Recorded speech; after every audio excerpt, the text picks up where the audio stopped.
Hey everyone, and welcome back to Ideanthro Movement Week 3, where this week we are going to delve into the third component of our movement practice, which is the fact that we emphasize very, very strongly, not completely and absolutely with no exceptions, but very, very strongly using real human movements that have a purpose to them, as opposed to either isolated exercises like you might see in bodybuilding, or functional fitness type exercises like barbell back squats or barbell deadlifts, which might need a little bit of explanation as to what the difference is there, but we'll get to that in a minute.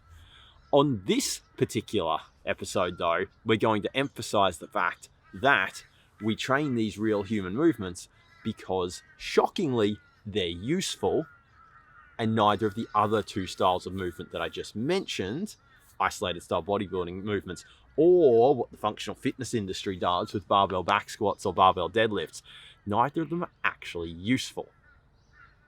The latter gets far closer to being useful, but it's not, and we'll come to that in a minute. So let's dive into this. Let's start with the easy example here. Let's start with isolation exercises, and let's just start with a simple example, which is a good old bicep curl. So, bicep curl looks something like, oh yeah, oh my god, my bicep, it's working so hard. Sure, if you're into bodybuilding and if your goal is to make that bicep bigger in complete disregard of anything else that could be going on, then sure, a bicep curl will do that. But we are interested in safe, sustainable movement and health over the long term. And this approach to building a healthy and fit body, apparently healthy and fit, in bodybuilding and with isolation exercises, neglects a really glaringly obvious component of movement, which is the fact, as we were discussing last week, that movement is comprised of two things, being the physical attributes, the strength or cardiovascular ability to do the movement, and the skill to actually perform it. Doing a bicep curl may well make you better at, or make you stronger in the bicep, might give you a bigger bicep, but it does nothing to develop a practical skill in the real world. And again, as we discussed last week, given that in the process of developing skills, we can also build physical attributes that are inherently tied to those skills, then why wouldn't we just invest our time in that?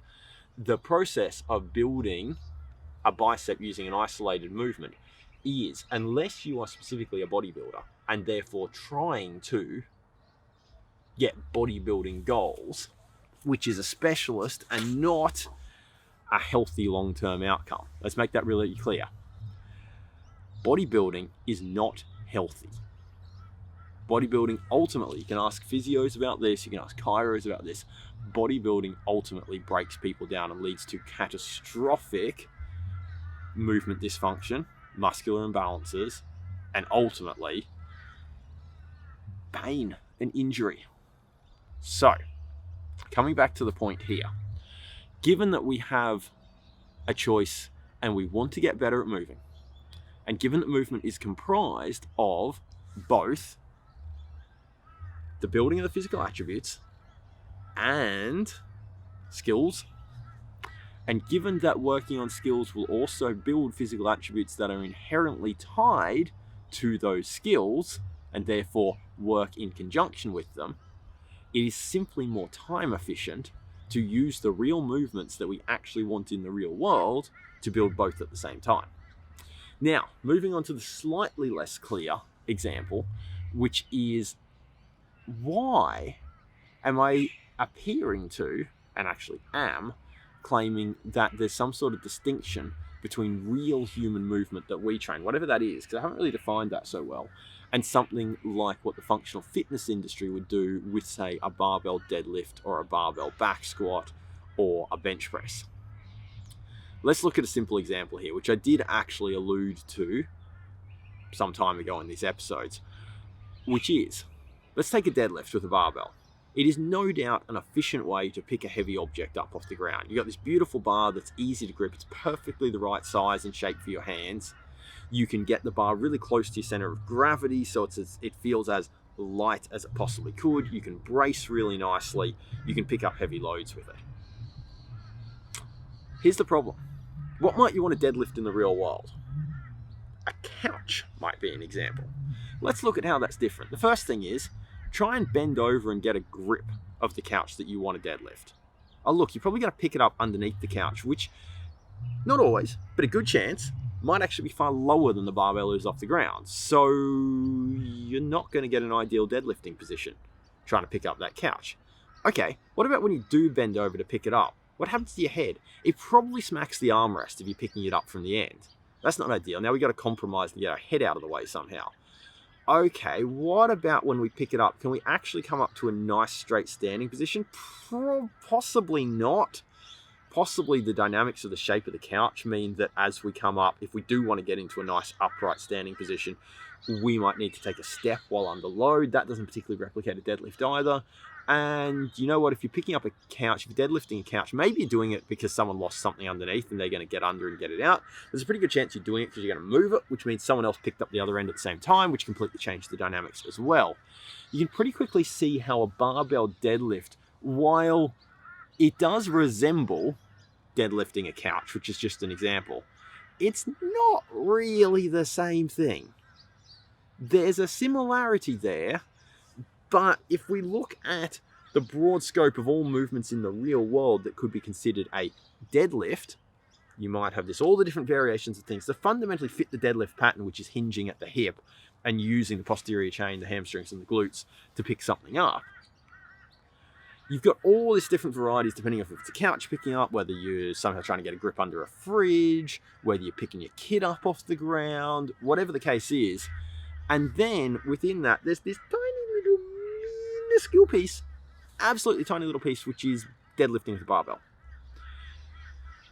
The simple answer is that the deadlift with a barbell, because of the said principle, will get you particularly good at deadlifting a barbell, because the said principle, specific adaptations to imposed demands, essentially says you get better at what you practice, and it has only a little bit of bleed out effect into other similar movements.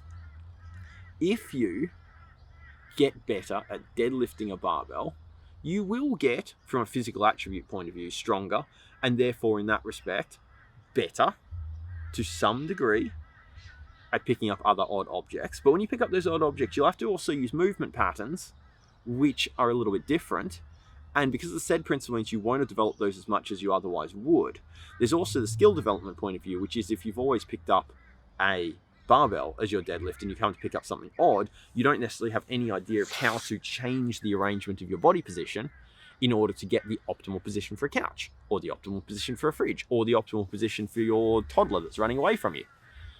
So the reality is, pushing a deadlift to the nth degree to make it heavier and heavier and heavier with a barbell has far less use to us in the real world than it is to get moderately good at deadlifting a whole bunch of different objects, and in the process to develop both a wider base of strength to be able to do things out of slightly different positions that are acceptable but not optimal. So they're safe, but they're just not the most optimal way to, say, pull a deadlift with a barbell, but they are the optimal way to pull a deadlift with a couch, or a stone, or a child. And in the process, you also develop the skill and an awareness of how to adjust. So when you come to an object that you've never practiced before, you think of two people. Think of the person who's only ever done barbell deadlifts, and think of the person who's done a whole bunch of different deadlifting with different objects of different shapes, different sizes, right? And then you come along and you take both of them to lift something that they've never lifted before, right?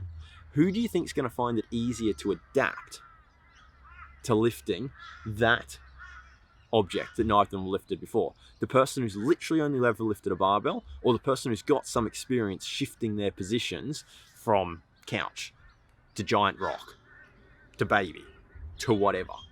It's the person who's got some experience shifting between things, because the ability to adapt to the different real world movement situations is in itself a skill that can be developed. So bringing this all back, this is an example of why we train real movements, because we actually want to move in the real world, and real movements are useful. Whereas isolated bodybuilding movements have absolutely no use. They do nothing to develop skills for the real world.